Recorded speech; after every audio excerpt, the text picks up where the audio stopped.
ನಮಸ್ಕಾರ. ನಮಸ್ಕಾರ. ಬಸವರಾಜ್ ಯಲ್ಲಪ್ಪ ಕರಡಿಕೊಪ್ಪ ಅವರು.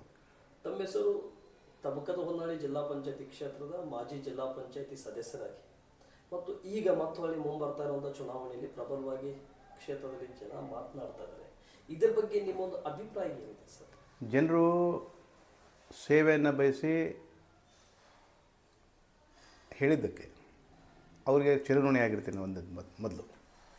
ಎರಡನೇದು, ಜನರು ಏನು ಬಯಸ್ತಾರೆ ಅಂದರೆ ನಾವಿದ್ದಲ್ಲಿ ಸೇವೆ ಬರಬೇಕು, ನಾವೆಲ್ಲರೂ ಸೇವೆ ಹುಡ್ಕೊಂಡು ಹೋಗಬಾರ್ದು, ಸೇವೆನೇ ನಮ್ಮ ಮನೆಗೆ ಬಾಗಿಲು ಬರಬೇಕು ಅಂತಕ್ಕಂಥ ಅಪೇಕ್ಷೆ ಜನರಿಗಿದೆ.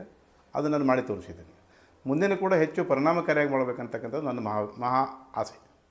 ಸರಿ, ಓಕೆ. ಒಂದು ವೇಳೆ ಎರಡನೇ ಬಾರಿಗೆ ನಿಮಗೆ ಅವಕಾಶ ಸಿಕ್ಕರೆ ಆ ಕ್ಷೇತ್ರದಲ್ಲಿ ನಿಮ್ಮ ಕನಸಿನ ನನಸುಗಳನ್ನು ಆ ಕ್ಷೇತ್ರ ಜನ ಕಾತುರವಾಗಿ ಕಾದು ಇಟ್ಕೊಂಡಿರ್ತಕ್ಕಂಥ ಡೆವಲಪ್ಮೆಂಟ್ ಪಾತ್ರಗಳನ್ನು ಯಾವ್ಯಾವ ರೀತಿ ಹಾದಿ ಆಗ್ಬೋದು? ಜನ ಮಾತನಾಡ್ತಾ ಇದ್ದಾರೆ, ಅವರು ಇದ್ದಾಗ ರಸ್ತೆಗಳನ್ನು ನೋಡಿದ್ದೀವಿ, ಕುಡಿಯುವ ನೀರಿನ ವ್ಯವಸ್ಥೆಗಳನ್ನು ನೋಡಿದ್ದೀವಿ, ದೇವಸ್ಥಾನಗಳು, ಜನಸಾಮಾನ್ಯರಿಗೆ ಸಿಕ್ಕಿರ್ತಕ್ಕಂಥ ಕೃಷಿಗೆ ಸಿಕ್ಕಿರ್ತಕ್ಕಂಥ ಡೆವಲಪ್ಮೆಂಟ್ಗಳನ್ನು ನೋಡಿದ್ದೀವಿ, ಮತ್ತು ಪಂಚಾಯತಿ ವ್ಯಾಪ್ತಿಯಲ್ಲಿ ಬರುವಂಥ ಮಠ ಮಂದಿರಗಳಿಗೆ ಜಾತಿ ಭೇದ ಮಾಡದಂತೆ ಡೆವಲಪ್ಮೆಂಟ್ಗೆ ಪಾತ್ರ ವಹಿಸಿದ್ದಾರೆ.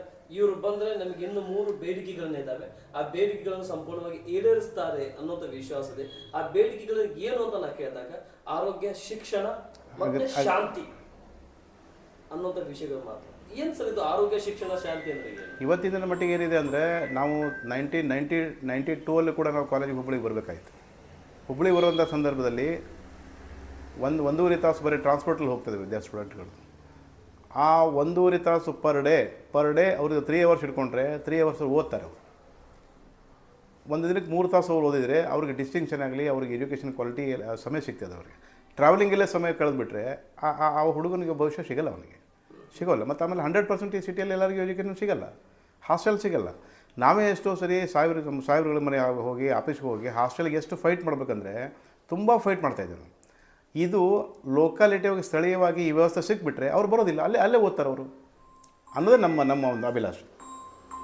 S, okay. ನನ್ನ ಕೊನೆ ಪ್ರಶ್ನೆ, ಯುಗಾದಿ ಹಬ್ಬದ ದಿನ ಕ್ಷೇತ್ರ ಜನತೆಗೆ ಪ್ರಬಲ ಆಕಾಂಕ್ಷಿಯಾಗಿ ಮತ್ತು ಭಾರತೀಯ ಜನತಾ ಪಕ್ಷದ ಪ್ರತಿಯೊಂದು ಹಿರಿಯ ಮುಖಂಡರಿಗೆ ಮತ್ತು ಸ್ಥಳೀಯ ಕಾರ್ಯಕರ್ತರಿಗೆ ಕಲಗಡಗಿ ವಿಧಾನಸಭಾ ಕ್ಷೇತ್ರದ ಡಿಫೀಟ್ ಆಗಿರ್ತಕ್ಕಂಥ ನಾಗರಾಜ್ ಛಬ್ಬಿಯವರ ಆ ಕ್ಷೇತ್ರ ಭಾಗದಲ್ಲಿ ಇವೆಲ್ಲ ಕ್ಷೇತ್ರ ಜನತೆಗೆ ಕೊನೆಯದಾಗಿ ತಬಕದ ಹೊನ್ನಾಳಿ ಕ್ಷೇತ್ರದ ಪ್ರಬಲ ಆಕಾಂಕ್ಷಿಯಾಗಿ ಏನು ಹೇಳಿಕ್ಕೆ ಇಷ್ಟಪಡ್ತೇವೆ ಸರ್?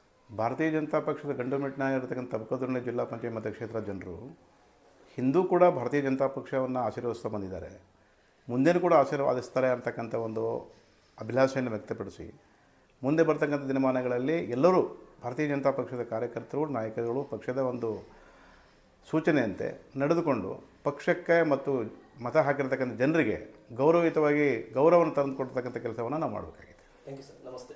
ಹಾಗಾದರೆ ತಬಕದ ಹೊನ್ನಾಳಿ ಕ್ಷೇತ್ರದ ಪ್ರಬಲ ಟಿಕೆಟ್ ಆಕಾಂಕ್ಷಿ ಜನರ ಮೇರೆಯ ಆಶಯ, ಜನರ ಅಪೇಕ್ಷೆಯ ಮೇರೆಗೆ. Okay, thank you. ನಮಸ್ತೆ.